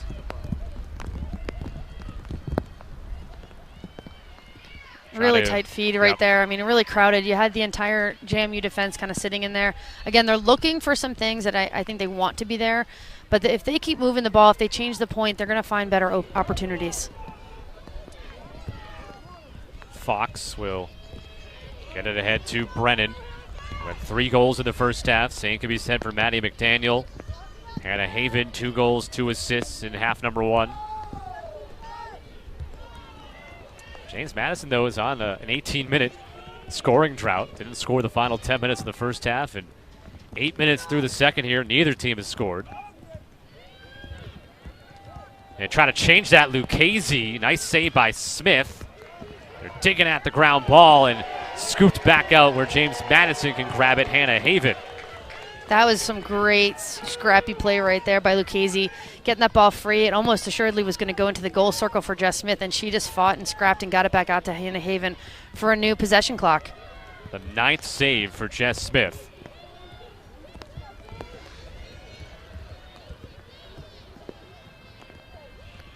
Fox trying to face dodge. Brennan feeds it all the way up top. Fox couldn't handle it, and able to recover it was Russell right at the line there, and she almost made a move to step into the zone, which would have been offside. Ball down, and away from off the ball with the ball loose, I should say. A call goes against JMU, so we've played 9 minutes. Neither team has scored. Hofstra has looked a little bit better defensively, just haven't been able to get the offense to come around yet. Yeah, it's a little sloppy. I mean, again, the rain's coming down. I can tell the footing inside that 8 meter. You're seeing a lot more dirt versus grass, so it's slippery in there. Again, teams are going to find better options if they're taking some one-on-one drives, because if footing is tough, you want to take it to those defenders. It's hard to get some of these feeds in because you can't always see what's coming at you and the ball's popping out. So I think if you see more drives, you're going to find more success for both teams. There's Perella slipping, still catching the pass and hanging on to it. It's a situation where the offensive player knows where they're going. The defense doesn't, obviously. And then, so you have that advantage with the slippery conditions. Drawing the call is Alexa Matera. And so Jenna Budd. And she'll look for her 2nd goal of the game on a free position, potentially.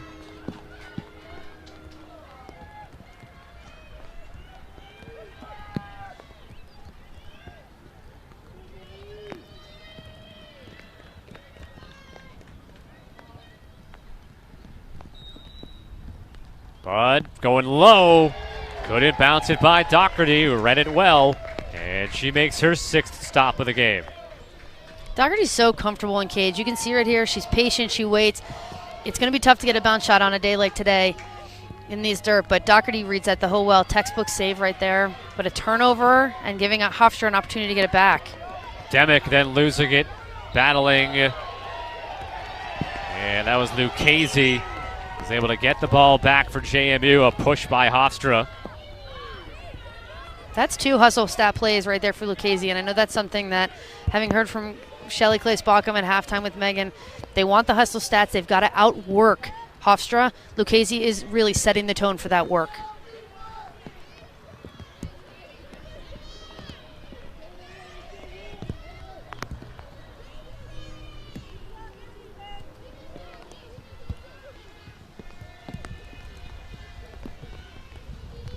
So we have played 11 minutes in the second half. Still, neither team has scored. Haggerty.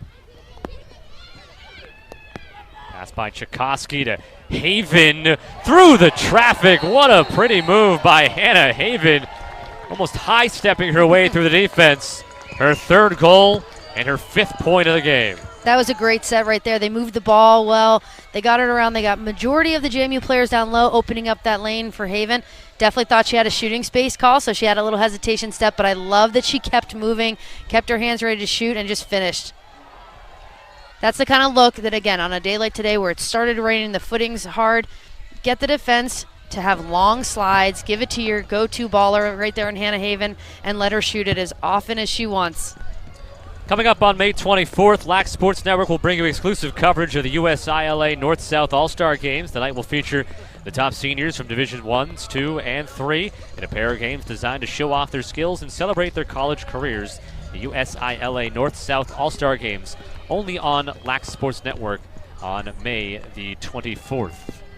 11-2 JMU on top after Haven's 3rd goal of the game, 41 on the season. Told us a couple of days ago after practice that it took a couple of games, a couple of weeks for the attack to find themselves as a group, being just, especially in the defense as well, being just a different personality team-wise as they were compared to last year. And once they found it, they were able to have obviously another very good season where they have 15 wins on the board and well on the way to win number 16 and another conference championship. I think that's something that Coach Claes-Bockham does really well. Is she's a realist. She knows it's not going to be the same team as last year. It's not going to be as easy, and she allowed the team to figure out who they were and helped them with that.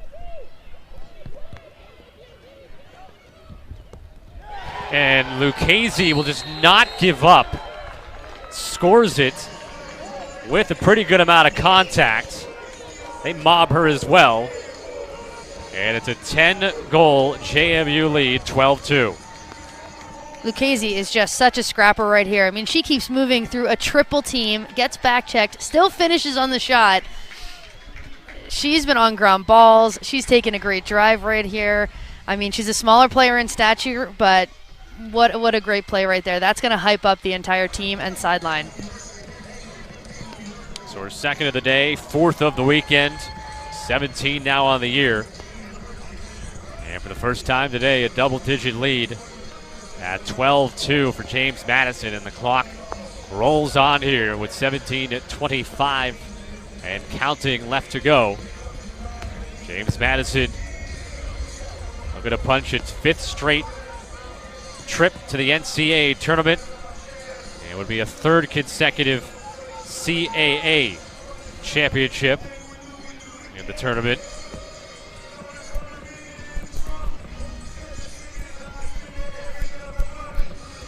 Now here, play is being delayed and the clock is rolling.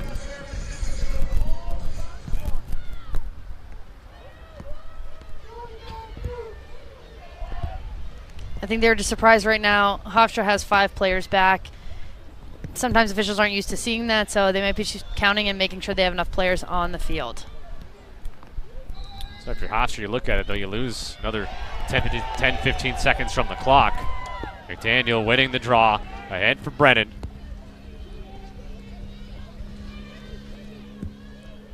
Well, this has been, so far through almost 45 minutes.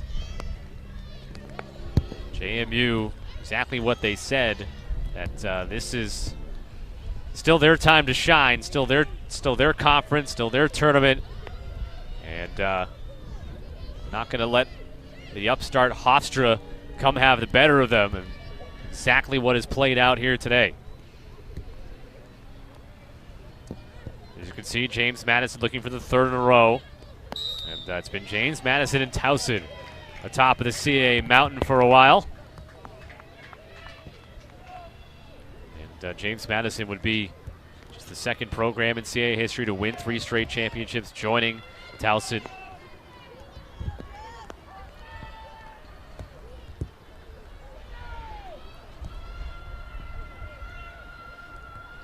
Lizzie Fox will circle it back out for the JMU offense. And right now in this game, it's not about the scoreboard. It's not about who you're playing. It's about running through your sets. I mean, great look right there. Maddie McDaniel's going to definitely want that one back. But JMU has to focus on sharpening up their offensive skills, offensive sets, with the thought that they're going on to the NCAA tournament. So they're not focused on who they're playing against right now. They're focused on themselves and being great offensively. There's a lull. They've got to get out of it. And they've done a nice job with the last 2 goals, and I know they want one more.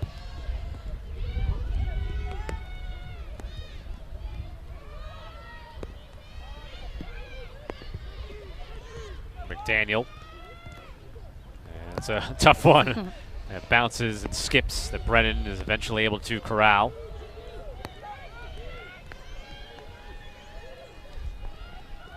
Fox into traffic, taking the feed, and a free position coming for Lizzie Fox, freshman from North Rockland, New York. Labrum injury with her shoulder. Mentioned earlier, Hallie Dunkel out for the season for James Madison with a labrum hip injury. Fox able to play through.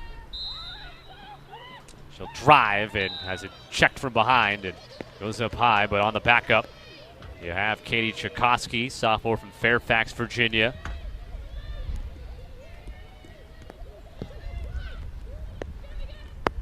Tchaikovsky passes to Brennan. And great ball movement, but Jess Smith was there. Nice job for her coming out of the cage, making sure she was covering for a defender that didn't quite have that slide. Shannon Boyle got there a little bit late, helped out. And now back at the line. A quick restart for Hofstra. He'll be brought back.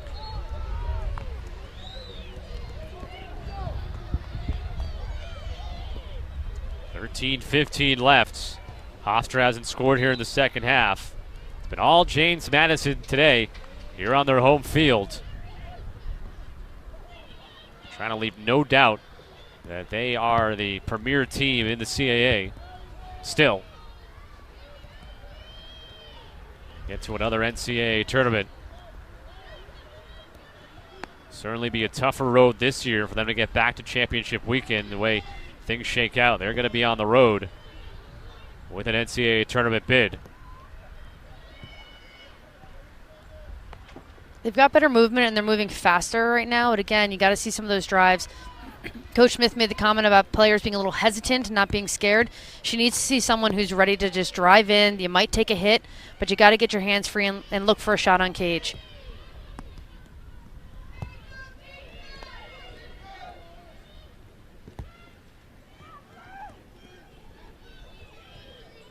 Down to 30 seconds.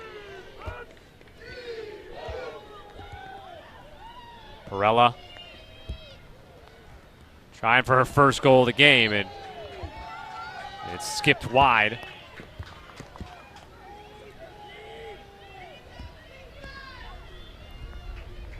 And it did credit Doherty with a save there, so the possession clock was reset.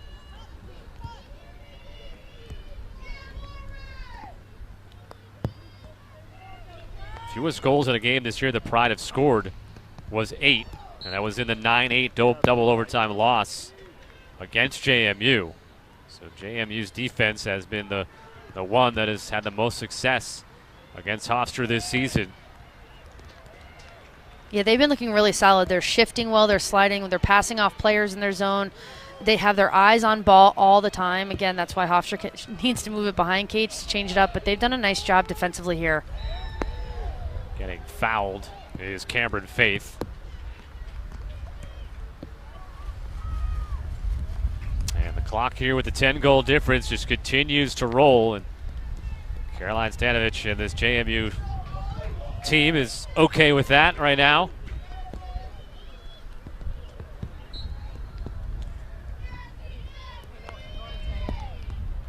The defense from the Dukes has been suffocating today, and it's something that they can carry over to the NCAA tournament. Could be a difference in seeing if they can make a run to try to defend their crown. Oh, I definitely think it'll be a confidence builder for them to be able to hold a team like Hofstra to 2 goals. If this stands, that's going to give their defense, especially Molly Doherty, who's been rock solid in cage, Caroline Stanovich making great slides, good communication. It's gonna pump them up for their first round game in the NCAA tournament. Matera.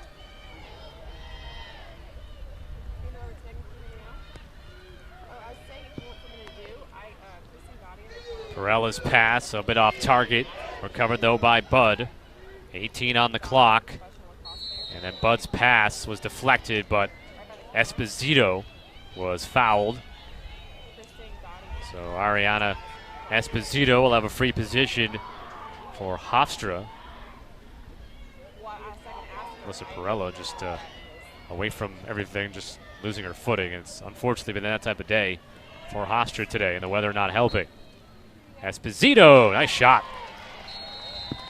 So gets it to 12-3 with 9:32 remaining. Esposito's 15th goal of the year here. Nice riser. Drops the hands low, skips it right over the hands ahead of Molly Doherty. That's a tough shot. Really nice one from Hofstra right there. Get him back on the board. Stop this clock. I think that's one of the biggest things right now that Hofstra needed to do. They've got it. So now they need to, again, get the draw control one at a time, work your way back into the set. If you're JMU, draw control, push the pace. Absolutely push the pace. You've slowed it down a little bit. You got to move it faster. Of course, the NCAA season culminates on Memorial Day weekend with the biggest events on the lacrosse calendar. And Lax Sports Network will be live in both Baltimore and Philadelphia at both the men's and women's championship weekends. LSN's coverage will include live post-game shows, exclusive coverage of all the post-game press conferences, and on-field interviews with the 2019 national champions. Come to Lax Sports Network for the most in-depth coverage of NCAA championship weekend, May 24th through the 27th. Scott Sudakoff, Liz Robert Shaw, Megan Triplett with you in Harrisonburg, Virginia, where James Madison has dominated from the beginning. It was tied 1-1. The Dukes reeled off 9 in a row. Hofstra got a late first half goal. It was 10-2 at halftime.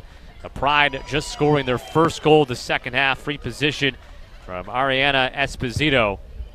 James Madison, though, 9 minutes and 20 seconds away from CAA championship number 3 in a row. It would be the 6th for Shelley Clays-Baucom in her 13th year as the JMU head coach. And Liz, we haven't really mentioned this yet.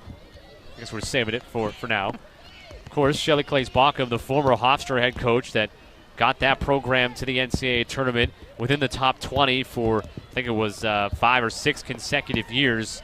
And, we asked her about if there's still that emotional connection to this Hofstra program. And I think she had a pretty candid answer to that. She did. She said in terms of the players, no, those players have graduated and they're gone, so she doesn't feel that emotional tie to the players. But to the program, absolutely.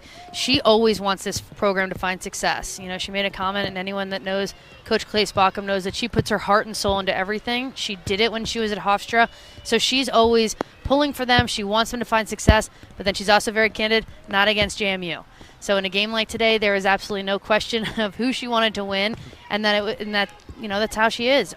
All of her heart and soul is into what's going on at JMU, but she's going to have that soft spot in her heart for Hofstra. Of course, a JMU graduate, but she said when she, coached at Hofstra, she took it all in. She made sure she was always wearing the blue and the yellow to just be to show that, hey, I played at James Madison, but I'm all in here to Hofstra. And obviously got that program to great heights. And as you said, she wants to win this game, but she wants to actually see Hofstra.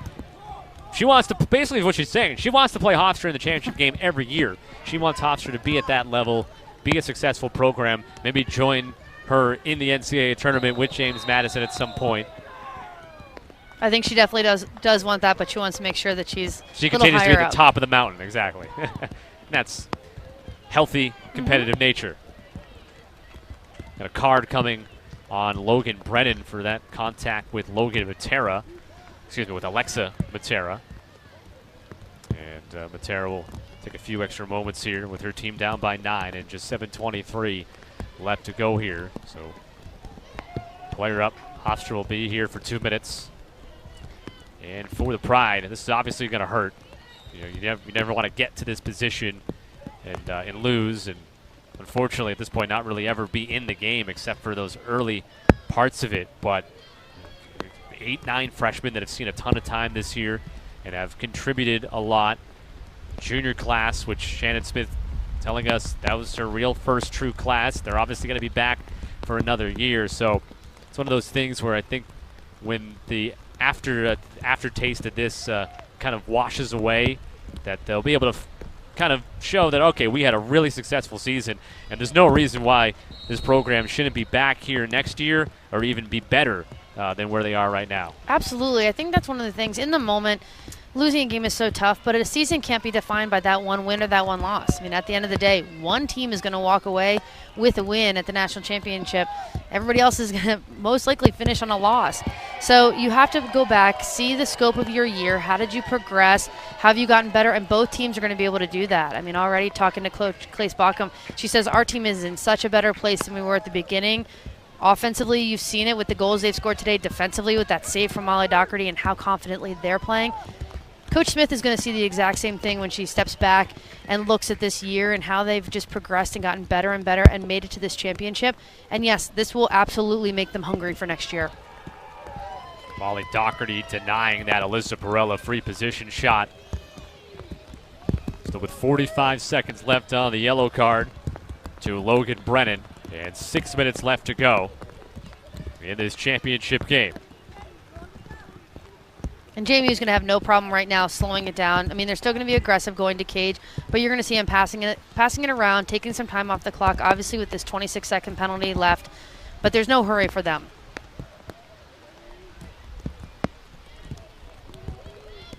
James Madison getting hat tricks from Haven, McDaniel, and Brennan. A couple of goals from Daria Lucchese as well. We see the same excellent defense that we're used to seeing from Caroline Stanovich and her crew, as well as Molly Doherty, who has at times been able to match Jess Smith here today. Jess Smith has really been terrific in goal for the Pride. She has made 10 saves. Doherty has made 9.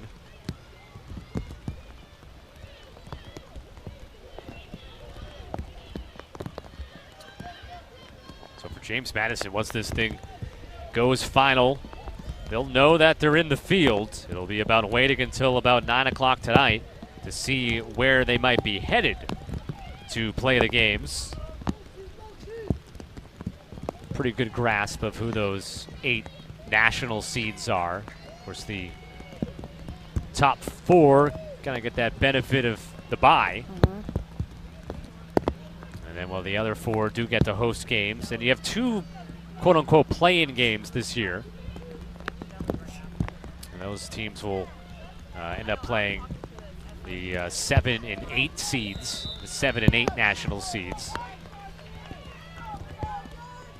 And all that action will get going end of next week, so not too long. Obviously, at this time next weekend, we'll already got a pretty good idea of who the final 8 are going to be, moving on to the quarterfinals. Yeah, the playing games will happen, I believe, Tuesday or Wednesday, so you'll already be shrinking some people out of the field, and then getting into next weekend's first and second round games.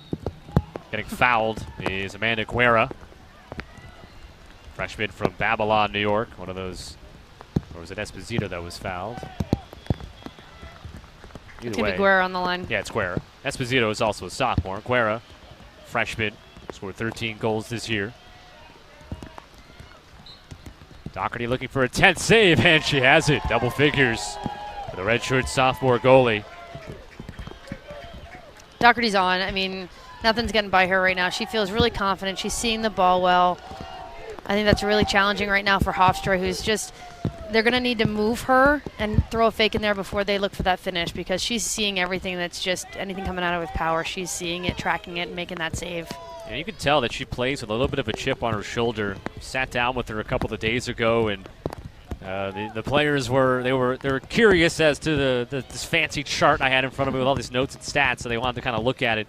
And Molly looked down at her information box, and she said, "Oh, played behind Gussie Johns in high school." And you know, she wasn't upset about that little note, but it was just kind of that she's heard that a lot. She played, in high school, didn't see the field till she was a senior, and then comes here to JMU as a goalie of the year standout.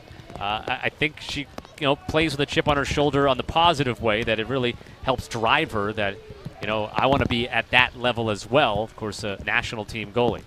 Yeah, she definitely credited Gussie for showing her, at what level she needs to play in order to get on the field. And Gussie had a great career in high school, had a great career at USC, U.S. National Team World Cup gold medal winner, and it's helped get the team, the ball in attack a lot of times, which Maddie McDaniel just took advantage of right there.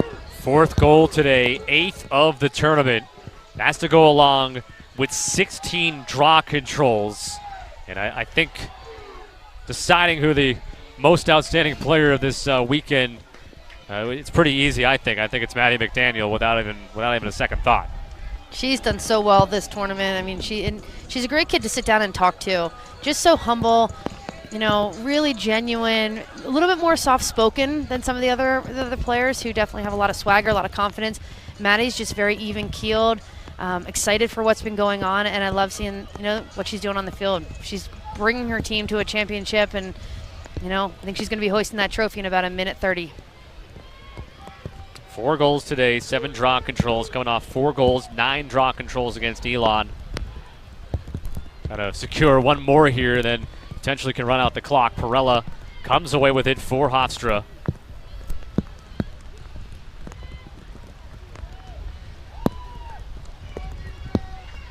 So James Madison taking care of business here today, and that's really an understatement, because at no point today did they let Hofstra get any breathing room, offensively or defensively.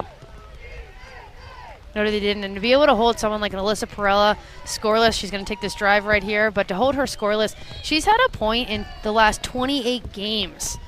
And to hold her without a point, that just says something about this JMU defense today. Jenna Budd going to have a free position, which is 39 seconds left.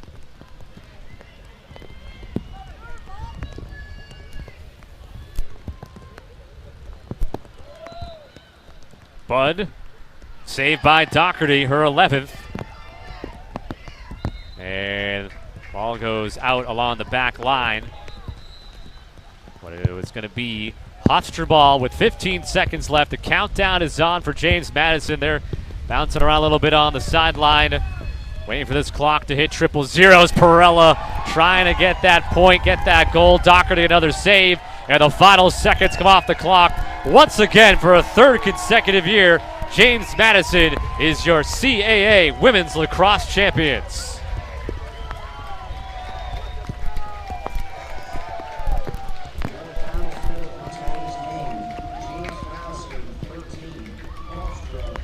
The final score today, James Madison 13, Hofstra 3.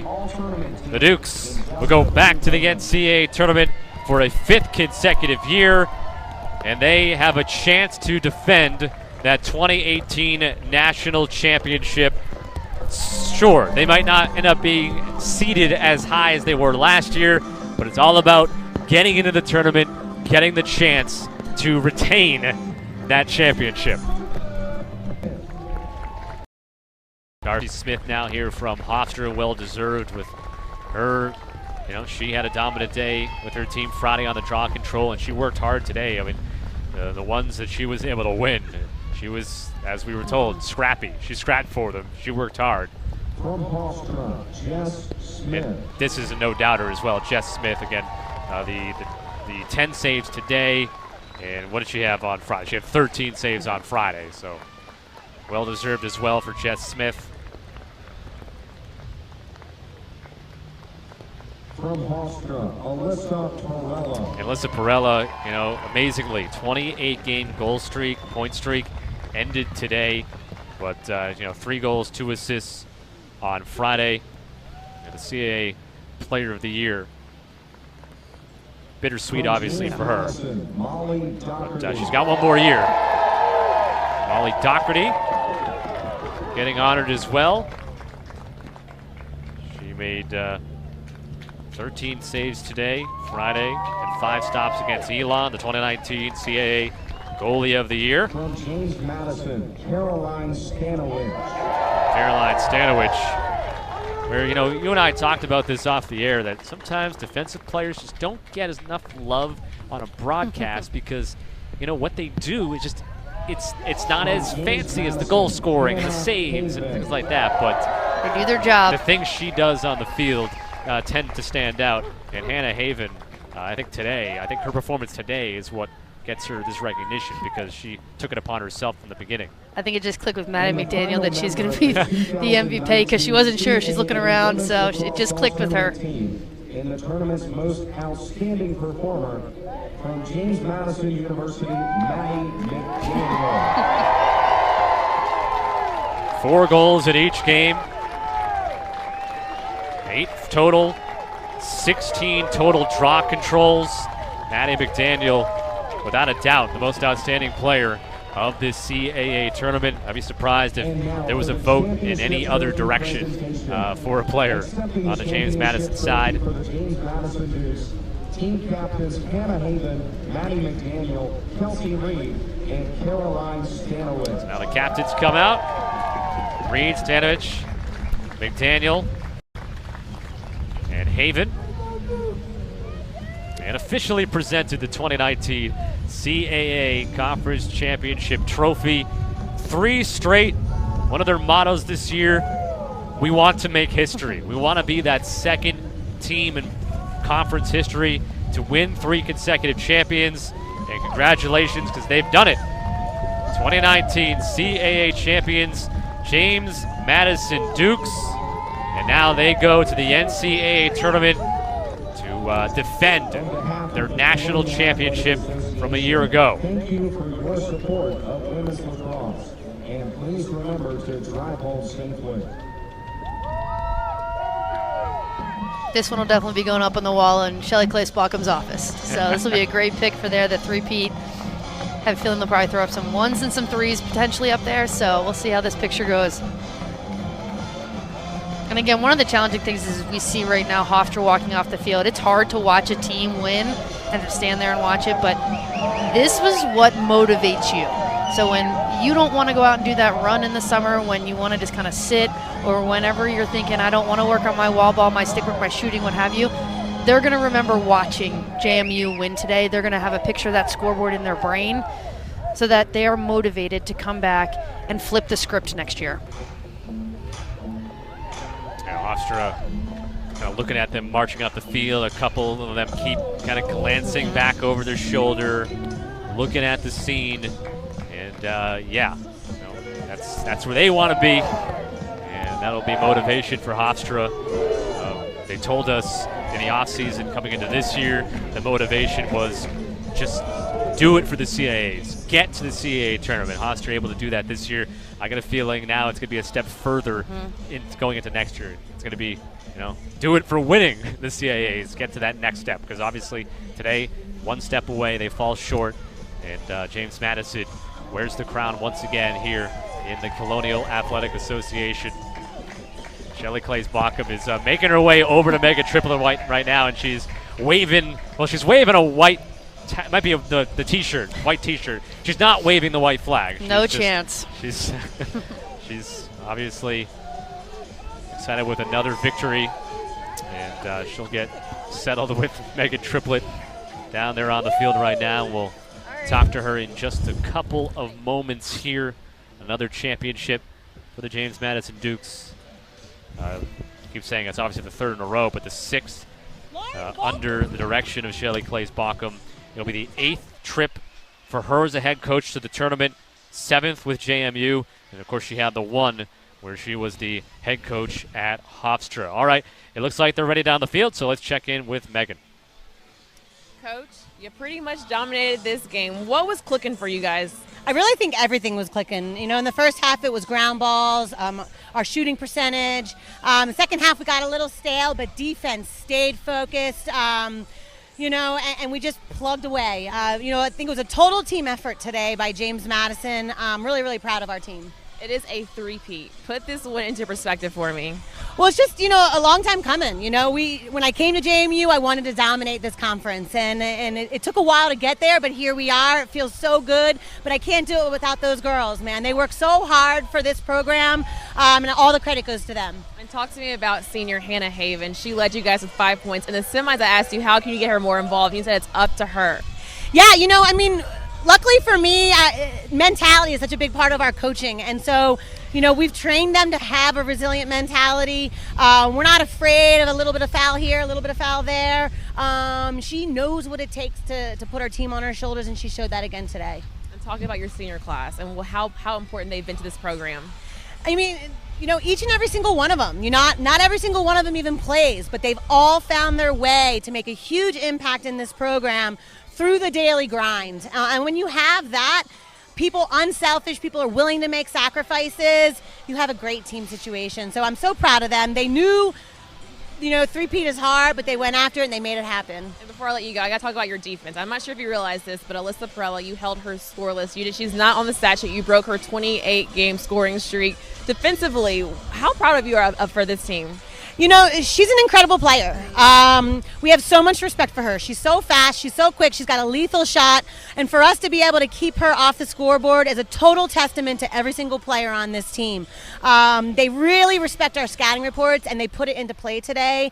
That's an incredible feat if that's what they did. And how do you plan on celebrating this win? Well, you know, really just coming back to the books. We have had a goal to be defending national champion in that NCAA tournament, so now our work begins. The road continues. Thanks, Coach. Thank you. All right, thank you to Megan and Shelly Clays Bockham, who will go back and celebrate with her team right now. With Maddie McDaniel, the most outstanding player of this tournament.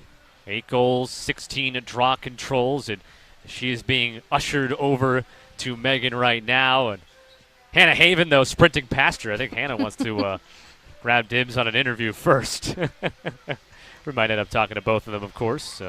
So looks like Megan's going to be with Hannah Haven right now. So let's go right back down to Megan Triplett. All right, now I have Hannah. Hannah, tell me what the emotions are like right now. Yeah, it's awesome. You know, we really focused. We scouted for about an hour and a half yesterday. We really respected Hofstra as a team, especially in regular season, beating them in overtime. So, you know, just treating them with the respect they deserved. And we just came out really hard. And, you know, our offense and defense really clicked together, especially our offense. We were finishing right off the bat. So everything was just working out. And the big thing is this is a three-peat for you all. And you all said how important this was for you guys, and that was your mission. What does it feel like? Yeah, it's awesome, especially because that was our main goal. I mean, we try and break up goals in the season. So first it was, you know, going undefeated in the CAA. So now getting this three-peat, it's awesome because that's everything that we've been working for these past couple of weeks and really focusing on. So it's awesome to see that worked out. And you led your team today with 5 points. What was clicking for you? Yeah, definitely. You know, there was a lot of holes open for some cutters, so I was able to seize cutters and then just gaps in the zone where I could dodge the way I wanted to. Congratulations, Hannah. Thank you. Appreciate it.